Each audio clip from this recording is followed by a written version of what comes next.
ഹരേ കൃഷ്ണ. ഇന്ന് ചൈതന്യ മഹാപ്രഭുവിൻ്റെ ഒരു പ്രമുഖ ശിഷ്യനായ ശ്രീല സനാതൻ ഗോസ്വാമിയുടെ തിരോഭാവ ദിവസമാണ്. അദ്ദേഹം 6 ഗോസ്വാമിമാരിൽ മുതിർന്ന ഗോസ്വാമിയും ബ്രഹ്മമധ്വ ഗൗഡീയ വൈഷ്ണവ സമ്പ്രദായത്തിലെ ഒരു പ്രധാന ആചാര്യനുമാണ്. ബംഗാളിലെ ഒരു സാരസ്വത ബ്രാഹ്മണ കുടുംബത്തിൽ അവതരിച്ച അദ്ദേഹം കുട്ടിക്കാലം മുതൽക്കേ വളരെ വലിയ ഭക്തനായിരുന്നു.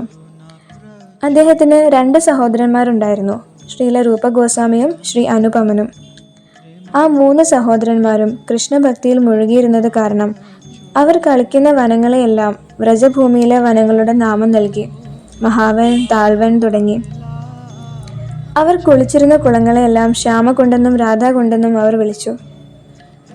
വളർന്നു വരുന്നതിനനുസരിച്ച് സനാതൻ ഗോസ്വാമിയുടെ ജ്ഞാനവും പാണ്ഡിത്യവും എല്ലാം വളർന്നു.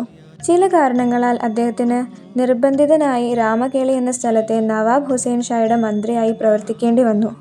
പക്ഷേ പിന്നീട് ശ്രീ ചൈതന്യ മഹാപ്രഭുവിൻ്റെ കാരുണ്യത്താൽ അദ്ദേഹത്തിന് അതിൽ നിന്നും മാറി പൂർണ്ണമായും ഭക്തിയിലേക്ക് വരാൻ സാധിച്ചു. ചൈതന്യ മഹാപ്രഭു വൃന്ദാവനത്തിൽ പോകാൻ അദ്ദേഹത്തിനോട് ആജ്ഞാപിക്കുകയും 4 തരത്തിലുള്ള കർത്തവ്യങ്ങൾ ഏൽപ്പിക്കുകയും ചെയ്തു. 1. ഭഗവാൻ കൃഷ്ണൻ്റെ ലീലാസ്ഥലികളെ കണ്ടുപിടിക്കുക. 2. അവിടെ ഭഗവാന്റെ വിഗ്രഹങ്ങളെ സ്ഥാപിച്ച് പൂജ അർച്ചന തുടങ്ങിയവ ആരംഭിക്കുക. 3. ഭക്തിഗ്രന്ഥങ്ങൾ സമാഹരിക്കുക. 4. ഭഗവാന്റെ വിഗ്രഹസേവയുടെ രീതി എല്ലാവരിലും പ്രചരിപ്പിക്കുക. ഈ 4 കർത്തവ്യങ്ങളും സനാതൻ ഗോസ്വാമി വളരെ ഭംഗിയായി നിറവേറ്റി.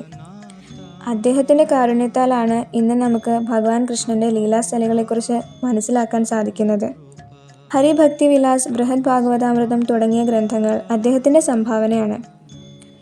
ഗൗരഗണോദ്ദേശ ദീപിക എന്ന ഗ്രന്ഥത്തിൽ കവി കർണപൂർ പറയുന്നു, രതിമഞ്ജരി, ലവംഗമഞ്ജരി, സനത്കുമാര ഋഷിമാരിലെ സനാതനകുമാരൻ എന്നീ 3 പേരുടെ ചേർന്നുള്ള അവതാരമാണ് ശ്രീല സനാതൻ ഗോസ്വാമി എന്ന്. ഇന്നത്തെ ദിവസം നമുക്ക് ശ്രീല സനാതൻ ഗോസ്വാമിയോട് പ്രാർത്ഥിക്കാം, ഭഗവാൻ കൃഷ്ണനോടുള്ള പരിശുദ്ധ ഭക്തി പ്രദാനം ചെയ്യണമേ എന്ന്. ഹരേ കൃഷ്ണ.